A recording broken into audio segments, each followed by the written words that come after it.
Sé parte de la generación sin límite, porque hablar y mensajear sin límite es tener más.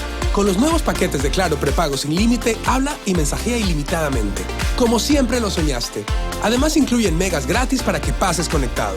Con $2 tengo ilimitado por 2 días, con 3 por 3 días, y con mi paquete de 6 por 6 días ilimitado a todas las operadoras. Activa tu paquete enviando ilimitado al 5000. Únete a Claro y vive sin límite, porque Claro te da más.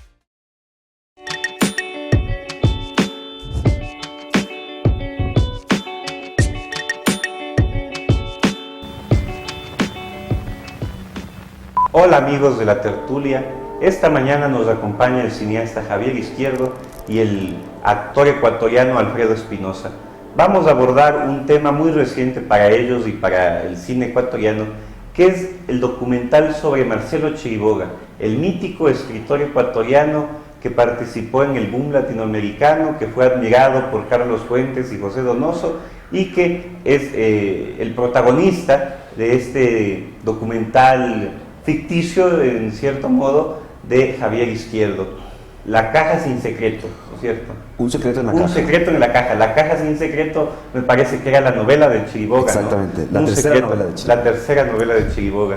Entonces, bienvenidos y hablemos de Marcelo Chiriboga. ¿Qué te motivó a hacer un documental sobre esta figura del boom? Bueno, yo había hecho un documental hace unos años sobre una figura parecida, ¿no? El caso del primer cineasta ecuatoriano, Augusto San Miguel, que es una historia bien interesante porque es un tipo que hizo cine en los años 20, las primeras películas de ficción del Ecuador, pero que desgraciadamente no podemos ver porque esas películas desaparecieron, se perdieron en el tiempo, como buena parte de la producción de esos años en América Latina, y había incluso la leyenda de que el tipo se había enterrado con sus películas. Entonces, ese fue mi primer trabajo, digamos, un documental que implicó una gran investigación en Guayaquil, sobre todo. Hace 13 años. Sí, ya son más de 10 años de ese trabajo. Entonces, con esa experiencia, cuando supe de la figura de Chiriboga, me pareció también una gran excusa para hacer un documental. Respecto de la leyenda que había sobre Augusto San Miguel, de que se enterró con sus películas, ¿tú escarbaste en la tumba de Augusto San Miguel?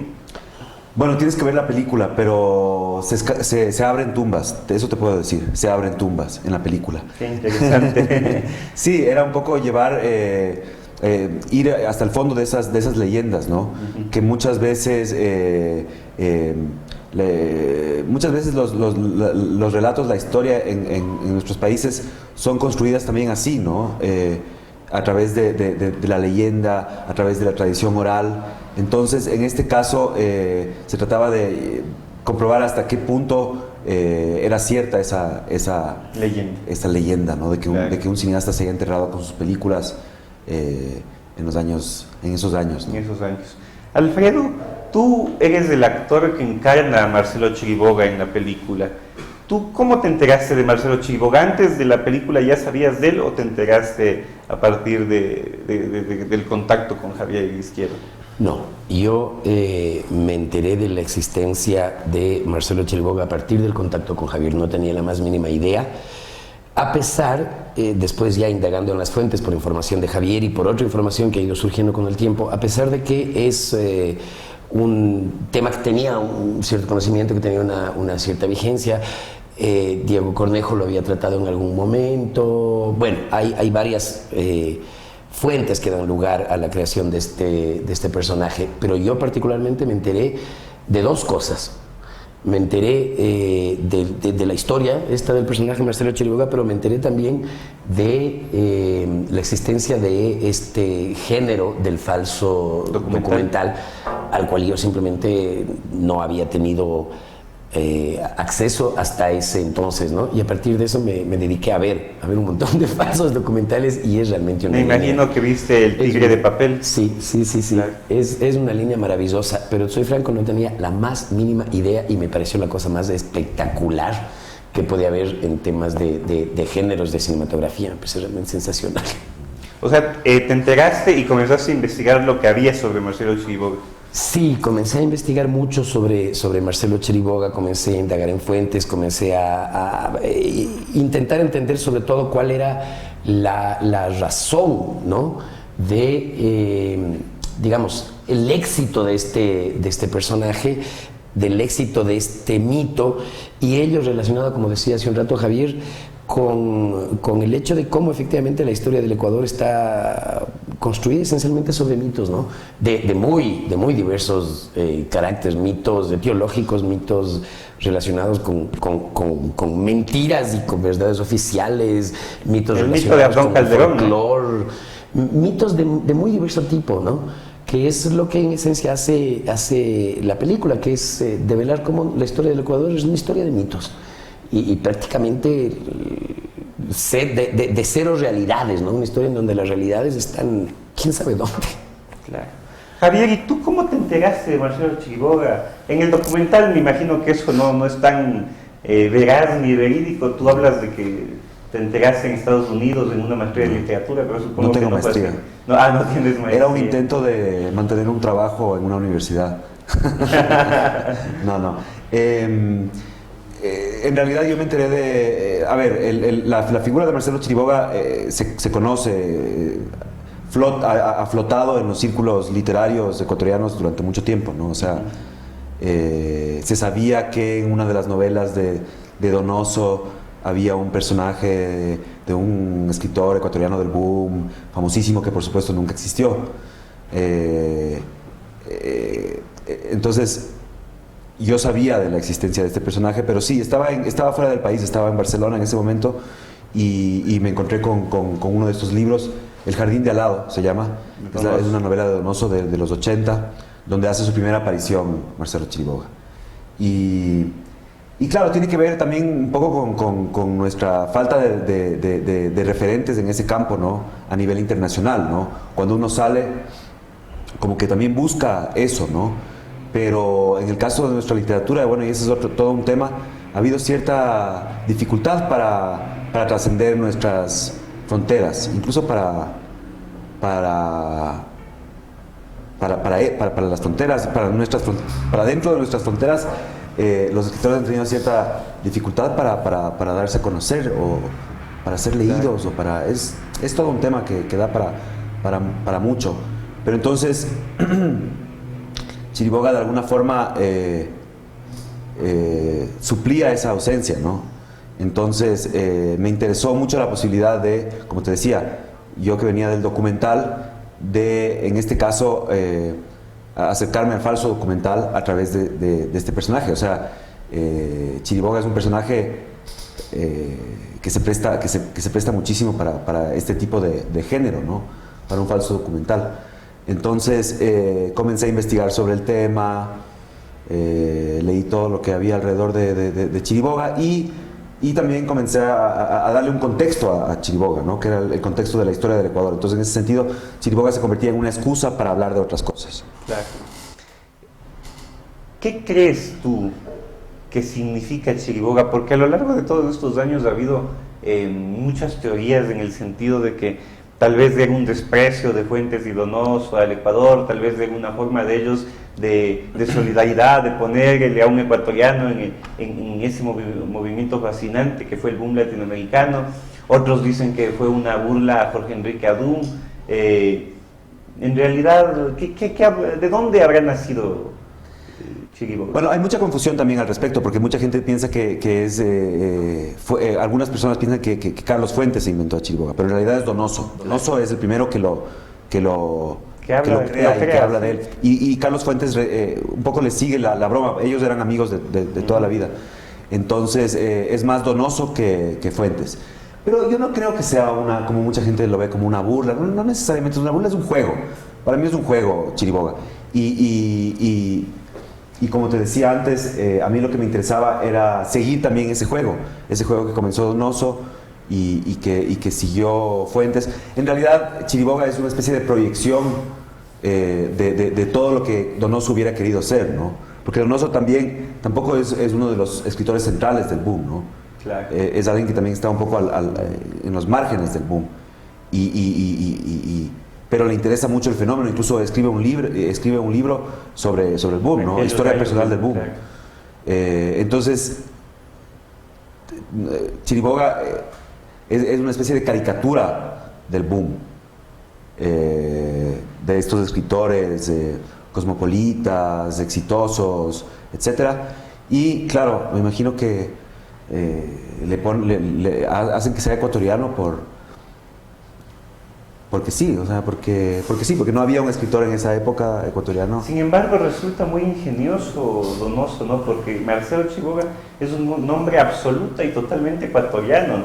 Sí, o sea, sí. Se nota que conoció a alguien. Yo, de hecho, poco tiempo después de sacar el documental, recibí una llamada de un ecuatoriano que vive en Chile, que me contó una historia de una cena con Donoso en Estados Unidos hace años, en la que él había estado con Donoso, y Donoso le preguntaba por apellidos típicos ecuatorianos.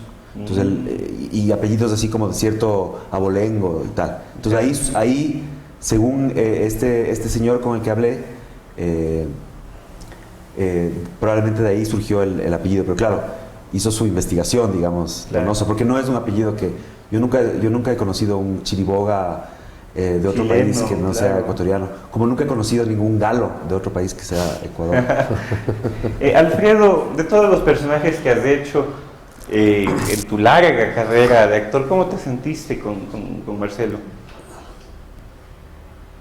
Bien, extremadamente bien, porque como es esta suerte de personaje ausente, que es ya incluso una categoría también, digamos, en el teatro, etcétera, la recurrencia de este personaje ausente, daba mucha libertad para jugar, daba mucha libertad para interpretar, a pesar de la complejidad de la idea y la situación de la entrevista, ¿no? Que de todas maneras, como complejidad es siempre interesante porque te exige cierto tipo de definiciones actorales. Así que bien, de cualquier modo bien. Traté de llevarlo hacia donde está. El resultado es el que es, ¿no? Esta especie de melancolía, de nostalgia medio absurda, de nada, además, ¿no? De nada porque en el ejercicio actoral mismo, durante la entrevista, había esta doble y esta triple sensación, ¿no? ¿Quién soy? ¿Quién es? ¿De quién habla? ¿No? De un país que existe, de un país que no existe, de un país que se proyecta a desaparecer, que es un poco de alguna manera una de las teorías del documental, pero que no solo es una teoría del documental, sino es una teoría que ha estado rondando a lo largo del pensamiento de América Latina siempre, ¿no?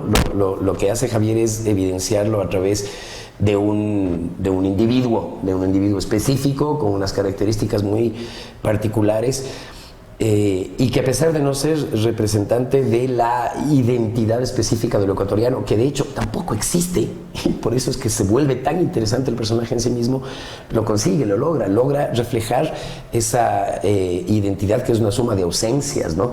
Y esto era un poco lo que yo traté de usar ahí, con las pausas, con los movimientos, con las referencias históricas a las que me vi obligado a desempolvar, digamos, de mi propia experiencia de lo no político, como de las referencias y todo el estudio que hubo que hacer para tratar de comprender algunos de los fenómenos que son citados en la película, porque la película no se queda en Chiriboga. De hecho, como dice Javier, Chiriboga es un pretexto tan potente que se convierte en un personaje absolutamente real y en un referente de lo que es la historia del Ecuador en sí misma, ¿no? Qué interesante. Pero sí, fue muy interesante. Qué interesante lo que dices, Alfredo. Vámonos a un corte comercial y retomamos la charla.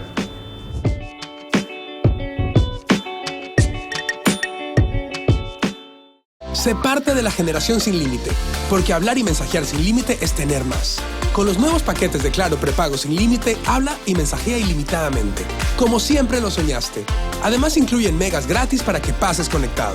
Con $2 tengo ilimitado por 2 días, con 3 por 3 días, y con mi paquete de 6 por 6 días ilimitado a todas las operadoras. Activa tu paquete enviando ilimitado al 5000. Únete a Claro y vive sin límite, porque Claro te da más.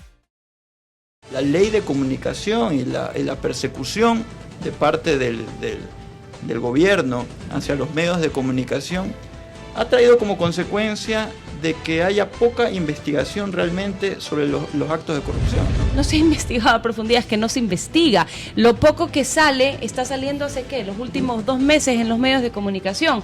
Y eso rompiendo una barrera del miedo importante por la persecución a través de ciertos organismos. Más allá de quién la proponga, claro, es algo que debe generar, me parece a mí, un consenso nacional por encima de lo ideológico, porque este es uno de los grandes temas donde el ser de derecha o de izquierda es absolutamente irrelevante. Lo único que hace falta para estar de acuerdo con este tipo de cosas es ser honesto y decente, nada más.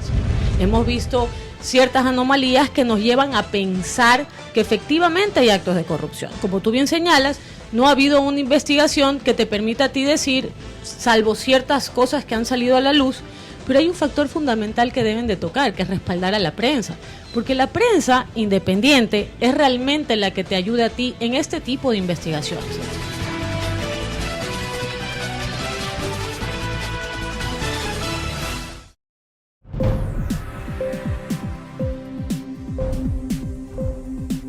Che dijo, es que todos sabemos lo que es de interés público, es lo que interesa a todos. Esa fue su... En base a eso sancionó al diario La Hora y Chato Castillo, que en esa reunión dijo, se vanagloriaba en este sentido, yo soy el que le puso dientes a la ley Mordaza, ¿así lo dijo? No, la ley Mordaza, los dientes son los Supercom, ¿no? Porque él fue el que metió el tema de la Supercom y del saneamiento mediático en el último momento antes de la votación de la ley. El alcalde Castillo deberá ser recordado por la historia ecuatoriana como la persona o el político en ese momento que puso este tema de la Supercom. Sin embargo, el presidente ha dicho en una de esas conversatorios, entiendo, que la ley de comunicación es lo mejor que le ha pasado a este gobierno. Es uno de los aportes más... Tiene su lógica, ¿no? Sí. Es decir... desde el punto de vista de... Claro, o sea, un poco lo mejor que le ha pasado, sí. ¿No puede ser también que para cualquier otro gobierno es lo mejor que le puede pasar la ley? O sea, para los políticos claro, siempre han intentado esta pelea con la prensa de alguna manera. ¿Cómo controlar? Claro. O sea, los medios de comunicación, mal o bien, diríamos así, uno no podría, suelen decir casi siempre, no vamos a desconocer los excesos, no, los excesos se los denuncia, se los combate y ya está. Estén con esta o sin esta ley. ¿Ya?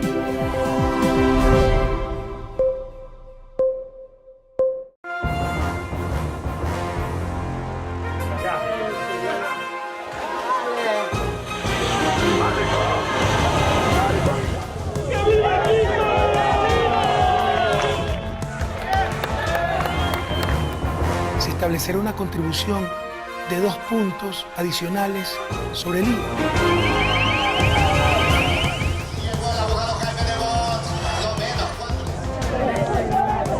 Las noticias de último minuto, en vivo, en el instante mismo que están ocurriendo. Por laRepública.es.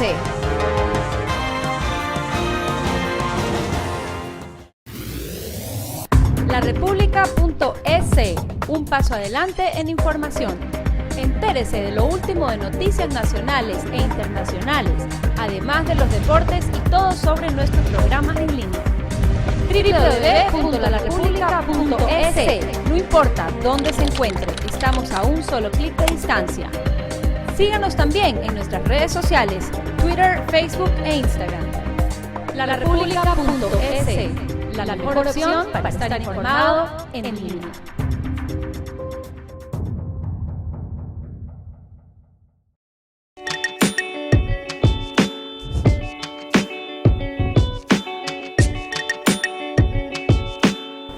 Uno de los diálogos que tiene Marcelo Chiriboga con Joaquín Soler Serrano, un entrevistador español muy famoso, que entrevistó a Borges, a Vargas Llosa, a Dalí y a muchos otros artistas de la época. En este diálogo Joaquín Soler le pregunta sobre la escritura y sobre el proceso de la escritura, y Marcelo Chiriboga le responde que él les recomienda a los jóvenes escribir como si no tuvieran un país. ¿Cómo te sentiste, Alfredo, encarnando esa no sé, esa especie de desgarradura tan fuerte de un escritor que ya no sentía que tenía identidad y que recomienda a los jóvenes que escriban como que no tuvieran un país?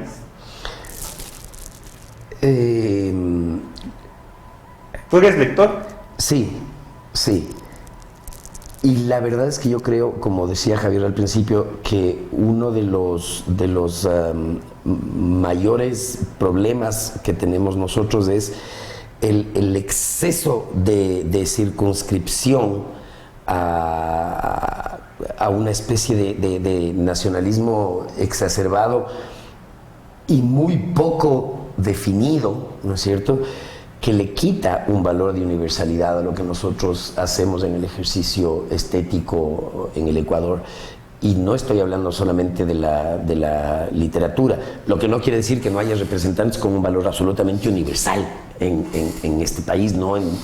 Para mí, en términos de literatura, sobre todo en poesía y en relato. En novela creo que todavía falta, y creo que falta mucho, pero bueno, ese es otro tema. Sin embargo, yo creo que eso nos pasa a nosotros en el teatro, nos pasa en la literatura, nos pasa en el cine. Y claro, digamos, esa frase surgió un poco del contexto de lo que habíamos conversado, de lo que se había escrito, de lo que se había planteado, pero surgió también del descubrimiento, ¿no? Del descubrimiento de este problema que es esta circunscripción, aferrarse casi folclóricamente a la vida, no dejar partir y reducir incluso los ámbitos de interpretación, porque reducimos de hecho los ámbitos de análisis, ¿no? Es duro, es difícil, es complejo. Yo ahora que estoy en un proceso de escritura de un texto para la celebración de los 400 años de la muerte de Cervantes, por pedido, me he visto un poco enfrentado a eso de una manera muy, muy interesante, porque estoy trabajando un poco en las, digamos, referencias presentes o en el estado de la cuestión del tema del Quijote y de Cervantes en el Ecuador, ¿no? Entonces un poco el Quijote que 400 años después de que habiéndose paseado por ahí le cuenta a Cervantes qué es lo que pasa con el Quijote en el Ecuador, y ahí surgen un montón de cosas bien divertidas y estoy abocado a eso, exactamente a eso. Qué interesante.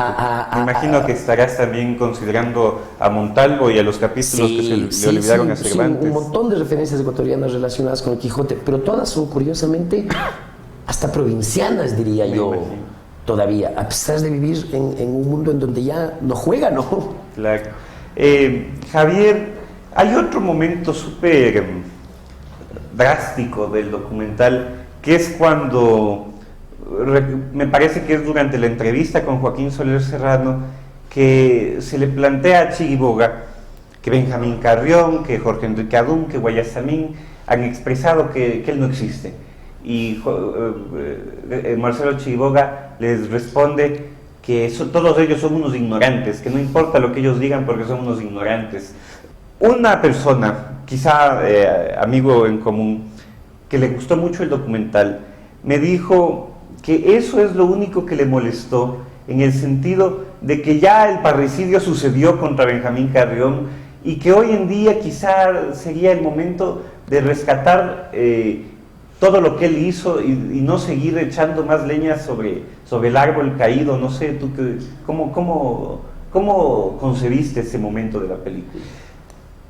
Sí, en realidad sí es un momento polémico de la peli. En la entrevista original a Chiriboga, esa pregunta no necesariamente, no creo que era sobre ellos, sobre los escritores, como luego terminó siendo en el documental, sino que era una pregunta sobre los dictadores que habían prohibido la obra de Chiriboga. Entonces, Chiriboga decía, ellos son unos ignorantes y tal. Pero en el proceso de edición, que es donde realmente se escribe la película, se escribe el guión de un documental, surgió todo este tema de hacer que Chiriboga también se enfrente con las vacas sagradas de ese momento en la cultura nacional, que eran Benjamín Carrión, Guayasamín, Adún, que de alguna forma sí, durante mucho tiempo también esta gente e instituciones como la Casa de la Cultura como que apoyaban cierto arte, ¿no? esto que hablábamos un rato, ¿no? El indigenismo, el realismo social, de alguna forma fue y sigue siendo, si tú ves algunos murales recientes, siguen siendo un poco el arte oficial del país. Claro. Entonces era una forma de cuestionar eso, ¿no? Yo creo que nunca es tarde para cuestionar ese tipo de cosas, ¿no? Y sobre todo, no es una historia de ahorita, la historia de Chiriboga, sino que es una historia de los años 70, 80. Entonces, en ese contexto era completamente verosímil que haya este enfrentamiento, ¿no? Otra situación polémica de la película es quizás, no creo que haga una infidencia a la audiencia, pero plantear la posibilidad de que el Ecuador, al igual que Chiriboga, no existe, ¿no? Desaparece. ¿Por qué lo haces? Nuevamente es algo que surgió en todo el proceso de escritura, que fue bastante largo, comenzando desde el guión y terminando en la edición, ¿no? Que fueron también fue un proceso largo y extenso en el tiempo, y que estuvo acompañada de mucha investigación y fue una conclusión a la que la propia historia de Chiriboga, tal y como se la había planteado, condujo, ¿no? Entonces, claro, todo tiene que ver con el tema un poco del pasado bélico del país, que era algo que me interesaba explorar, ¿no? Entonces, por eso la guerra del 41 es tan clave en la película, ¿no? Y en la obra de Chiriboga. Entonces, por ahí surgió la idea de que, claro, ¿por qué esa novela fue tan censurada en el Ecuador? Porque cuestionaba aspectos de la nación en ese momento y a partir de esa guerra, ¿no? Entonces, no sé si estoy siendo muy claro, pero fue algo que surgió y sí, algo radical, pero que tenía mucho que ver con la historia que se había planteado. Claro, un cuestionamiento. Primero ese nacionalismo exacerbado de la época de la guerra, ¿no es cierto? Que hasta en la época del CENEPA lo vivimos. Pero sobre todo creo que es una apuesta por la ficción lo que tú haces. Exactamente, sí. Era como llevar también la mentira al extremo, ¿no? Como todo era mentira, pero tenía mucho que ver con la historia, también llevar la mentira al extremo y llegar a afectar de alguna forma a la historia, ¿no? Claro. Antes de preguntarte sobre un tema más, yo quisiera preguntarle a Alfredo, ¿cómo viste tú? Ya hemos hablado un poco sobre tu aproximación y descubrimiento del falso documental, pero ¿cómo fue para ti ya, digamos, participar directamente en un documental que habla sobre muchos hechos reales, como la guerra del 41, como que es otro hecho que no sabemos si... hasta qué punto se puede concebir como ficción, que fue la invasión de los marcianos de la Radio Quito, y otros hechos de la historia ecuatoriana que en realidad sucedieron, pero enmarcarlos en un documental falso. ¿Cómo fue eso para ti?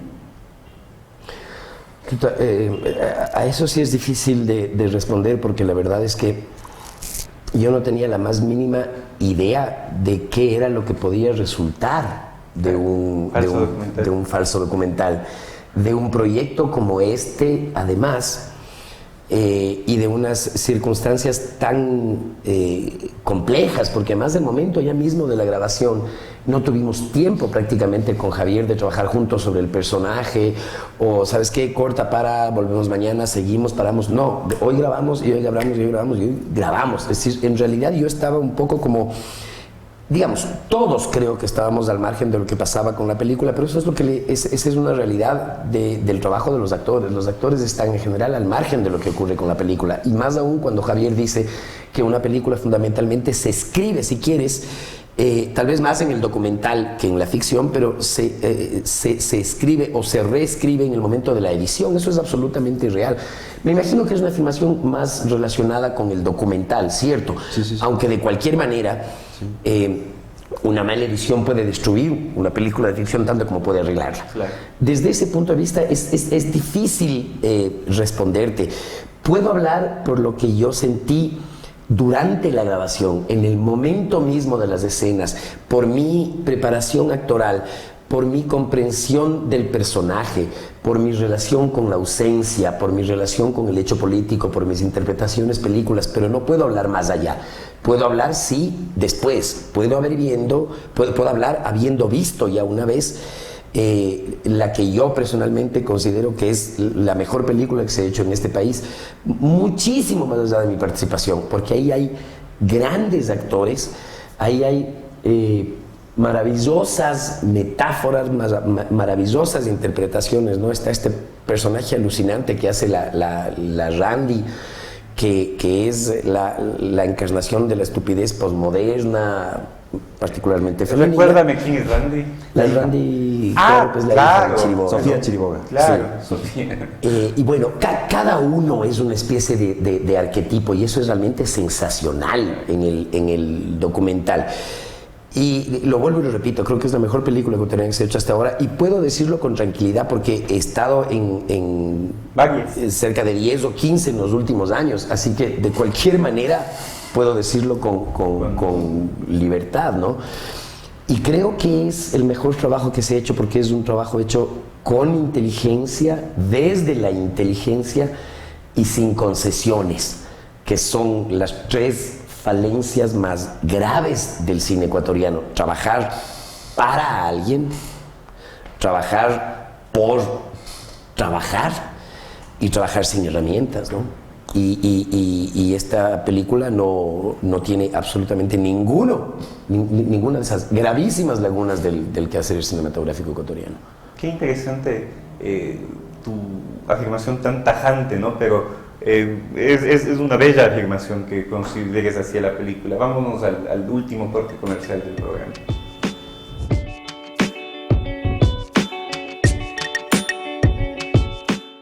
Sé parte de la generación sin límite, porque hablar y mensajear sin límite es tener más. Con los nuevos paquetes de Claro prepago sin límite, habla y mensajea ilimitadamente, como siempre lo soñaste. Además incluyen megas gratis para que pases conectado. Con $2 tengo ilimitado por 2 días, con 3 por 3 días, y con mi paquete de 6 por 6 días ilimitado a todas las operadoras. Activa tu paquete enviando ilimitado al 5000. Únete a Claro y vive sin límite, porque Claro te da más. La ley de comunicación y la persecución de parte del gobierno hacia los medios de comunicación ha traído como consecuencia de que haya poca investigación realmente sobre los actos de corrupción. No se ha investigado a profundidad, es que no se investiga. Lo poco que sale, está saliendo hace ¿qué? Los últimos 2 meses en los medios de comunicación. Y eso rompiendo una barrera del miedo importante por la persecución a través de ciertos organismos. Más allá de quién la proponga, claro, es algo que debe generar, me parece a mí, un consenso nacional por encima de lo ideológico, porque este es uno de los grandes temas donde el ser de derecha o de izquierda es absolutamente irrelevante. Lo único que hace falta para estar de acuerdo con este tipo de cosas es ser honesto y decente, nada más. Hemos visto ciertas anomalías que nos llevan a pensar que efectivamente hay actos de corrupción. Como tú bien señalas, no ha habido una investigación que te permita a ti decir, salvo ciertas cosas que han salido a la luz, pero hay un factor fundamental que deben de tocar, que es respaldar a la prensa. Porque la prensa independiente es realmente la que te ayuda a ti en este tipo de investigaciones.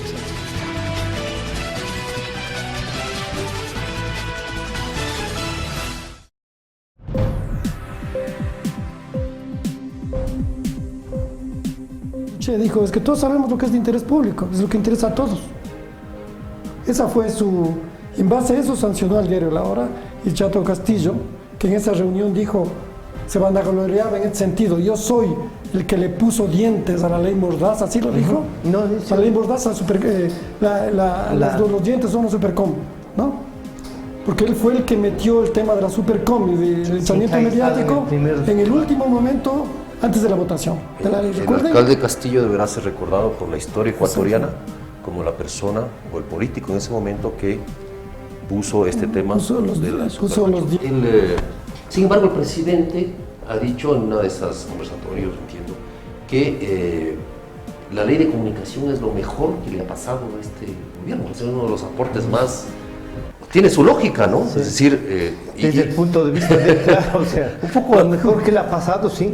No puede ser también que para cualquier otro gobierno es lo mejor que le puede pasar, ¿vale? O sea, para los políticos claro. siempre han intentado esta pelea con la prensa de alguna ¿Cómo manera. controlar? Claro. O sea, los medios de comunicación, mal o bien, diríamos así, uno no podría, suelen decir casi siempre, no vamos a desconocer los excesos, no, los excesos se los denuncia, se los combate y ya está. Estén con esta o sin esta ley. ¿Ya?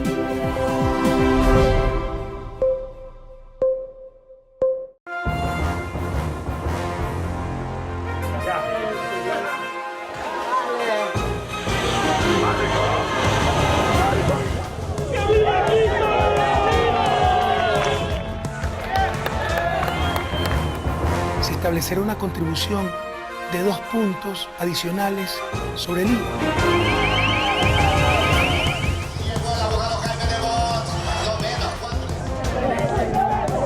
Las noticias de último minuto, en vivo, en el instante mismo que están ocurriendo. Por laRepública.es.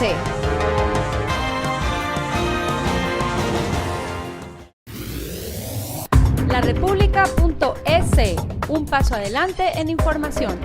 Entérese de lo último de noticias nacionales e internacionales, además de los deportes y todo sobre nuestros programas en línea.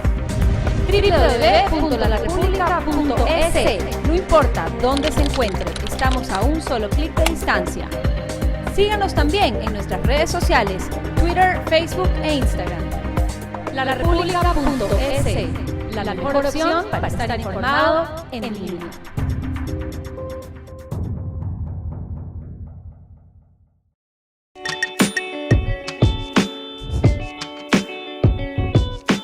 Javier, yo quería preguntarte, ¿qué tanto influyó Un tigre de papel de Luis Ospina en tu película? Mucho. Siempre es bueno tener una referencia, y justo cuando yo estaba comenzando ya tenía la idea de hacer un falso documental sobre Chiriboga, pude ver esa película, ¿no? Y fue clave en muchos sentidos. El falso documental es un género muy anglo, si se quiere. Hay muchas películas de falso documental de Inglaterra, gringas sobre todo, y es el principal referente que se tiene. Woody Allen, ¿no? Woody Allen, Selig es uno de los falsos documentales más conocidos, ¿no? Entonces, encontrar ese referente latinoamericano fue muy interesante y fue una gran influencia sobre mi película, ¿no? Ahí me di cuenta viendo esa película me di cuenta de las posibilidades que había de falsear entrevistas, ¿no? Me acuerdo en Un tigre de papel hay una entrevista con un personaje hindú que está en su casa, y detrás en la pared hay unos motivos hindúes. Después salen unas imágenes del río Ganges. Yo ¿no? le pregunté a Luis Ospina y esa toma fue filmada en Nueva York. Está clarísimo, claro, que no necesariamente es en India, ¿no? Entonces ahí esa escena, por ejemplo, a mí despertó muchas cosas que luego hice también en la peli. Hay entrevistas en todo el mundo, ¿no? En varias ciudades del mundo, pero están todas filmadas en la Floresta. Claro. Entonces, esa idea, por ejemplo, de falsear estos interiores. Porque Christoph Baumann habla prácticamente desde Berlín Oriental. Claro. Sí. Claro, el personaje de Christoph Hannes Kunzmann está en Berlín. El personaje de la hija, Sofía Chiriboga, está en Nueva York. La hija del editor habla desde Barcelona. Entonces nosotros recreamos el mexicano desde México. El mexicano, exacto. El mexicano que es de quiteño, que es un actor quiteño muy bueno también, que se llama Ángel Gavilanes. Entonces sí, esa idea, por ejemplo, esas posibilidades surgieron de ver ese tipo de trabajos, ¿no? Claro. Entonces ya se puede hablar, digamos, de un falso documental latinoamericano, ¿no? Entonces claro. Sí fue clave esa influencia. Qué chévere. Alfredo, tú has dicho que esta te parece la mejor película ecuatoriana, pero yo quisiera ahondar un poco en esta idea del cine ecuatoriano, aprovechando que tú has actuado en varias películas de los últimos años, de varios directores. ¿Cómo está el cine ecuatoriano actualmente? Digamos, Javier nos ha dicho que en Lima le dijeron que la de él es una película que por fin habla del Ecuador, ¿no? falta al cine ecuatoriano actualmente, según tu visión? Yo creo que está en pañales todavía, ¿no? Más allá de todo el tiempo que exista detrás, de todo lo que se haya caminado, de sus inicios, etcétera, yo creo que el cine ecuatoriano está en pañales todavía, y creo que es un problema parecido al de la novela en términos de género, ¿cierto?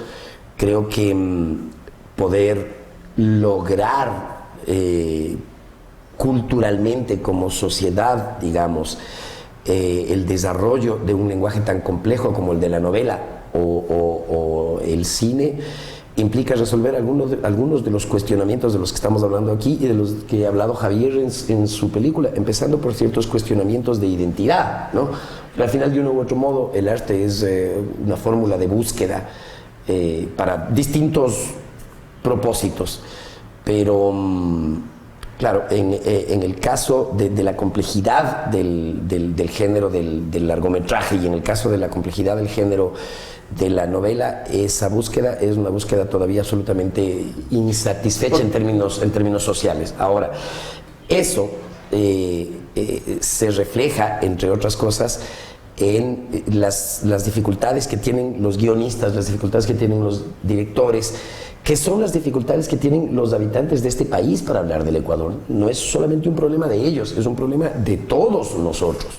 Es un problema de todos los habitantes ecuatorianos, es un problema cultural, es un problema educativo, es un problema de formación, es un problema de cultura política, es un problema grosso, realmente grosso, que permite que este país sea lo que es y se define como se defina, y que pase la política como ocurre la política en este país, y que pasen las manifestaciones como pasan en este país, y que se voten presidentes como se votan y que retornan. Tampoco podemos ser tan duros en ese sentido. Algo hay detrás de eso que permite que este país sea un laboratorio cultural y político fantástico para las ciencias sociales en la modernidad, ¿cierto?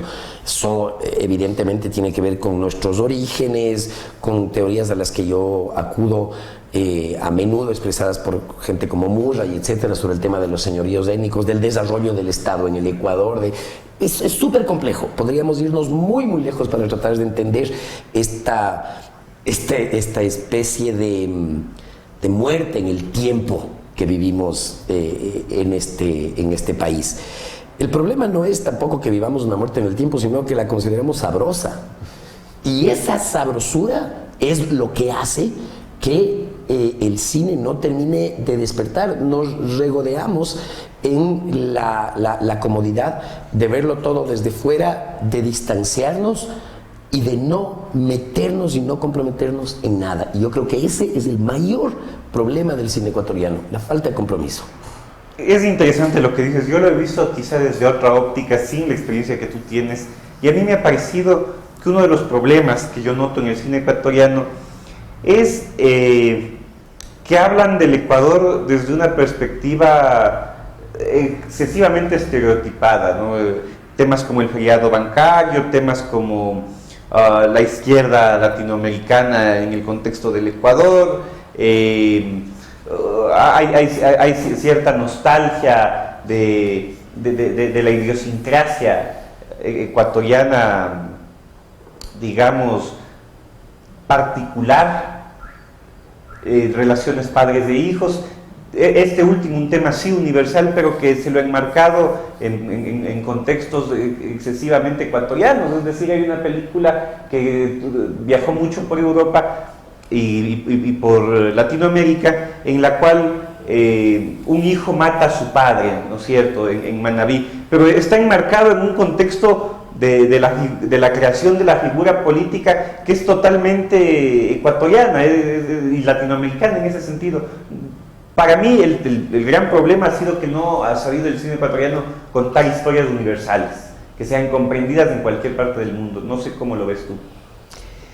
Sí, bueno, es un tema extenso, ¿no? Y es un tema complejo también, pero sí creo que tiene que ver también con muchas cosas, como ha dicho Alfredo, incluso con la tradición literaria, ¿no?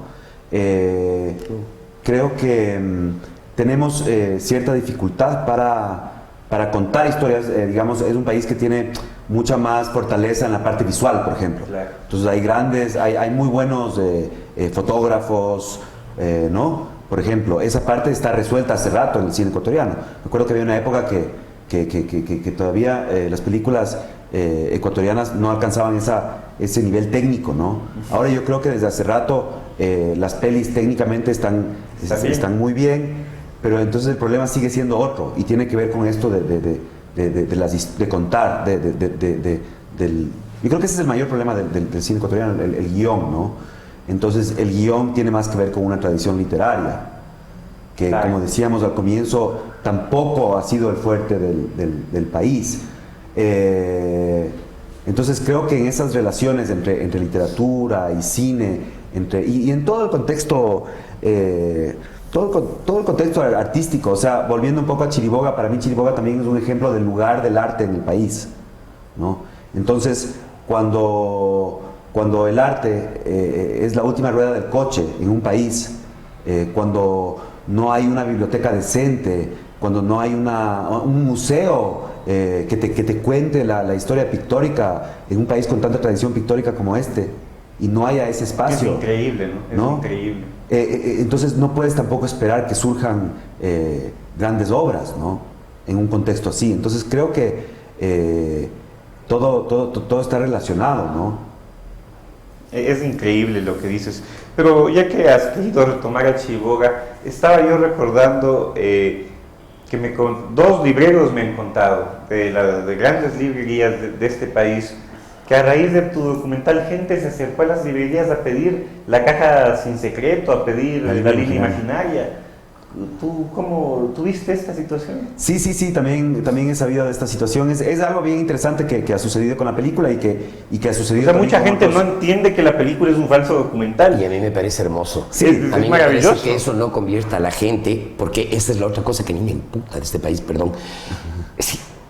¿Por qué consideras estúpido a alguien que tiene la posibilidad de creerse una historia? No me importan las condiciones, las consecuencias. Qué bello lo no que estás nada. diciendo. ¿Por qué consideras estúpido a alguien que es capaz de creerse una historia a tal punto que va a la librería a buscar el libro de Chiriboga? ¿Por qué lo minimizas? ¿Por qué lo destruyes?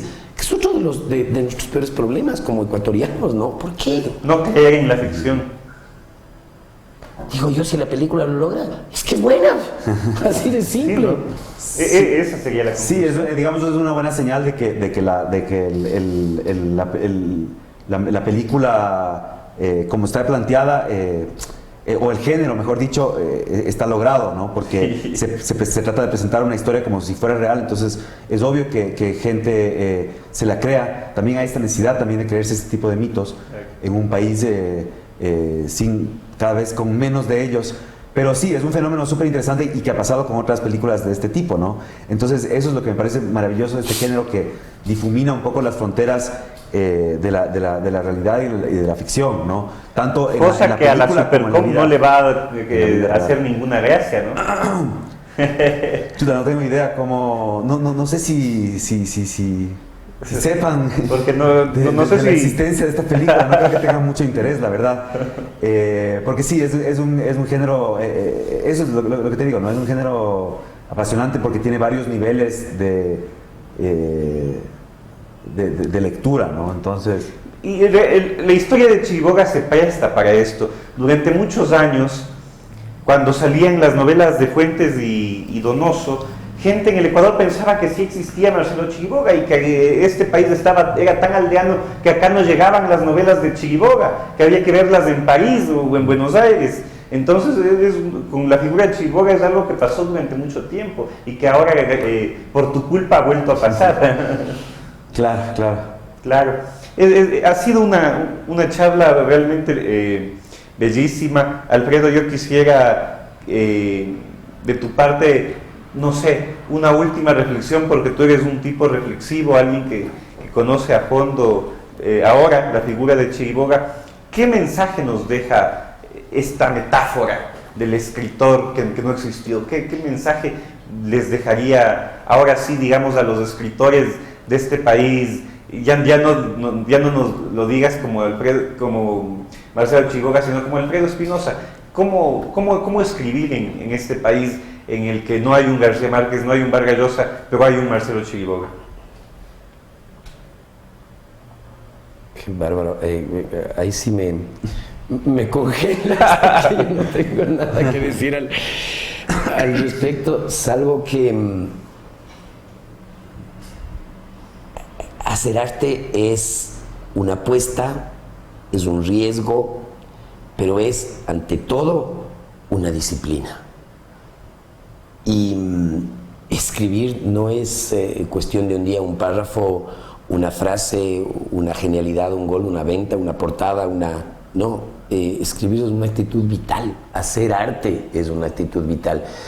Y mientras los escritores y los artistas no se comprometan vitalmente con el arte, es decir, que sean capaces de renunciar a todo lo demás, sean las condiciones de producción para hacer arte, esto no va a cambiar. ¿Estás tú de acuerdo con eso? Sí, completamente de acuerdo. Me parece que lo ha dicho muy bien Marcelo. Qué bueno. Entonces, con ese mensaje creo que podemos terminar esta tertulia. Hasta la próxima.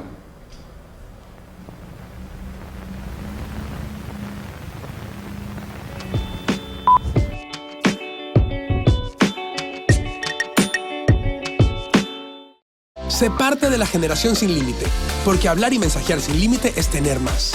Con los nuevos paquetes de Claro prepago sin límite, habla y mensajea ilimitadamente, como siempre lo soñaste. Además incluyen megas gratis para que pases conectado.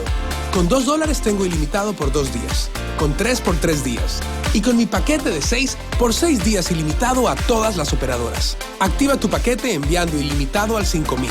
Únete a Claro y vive sin límite, porque Claro te da más.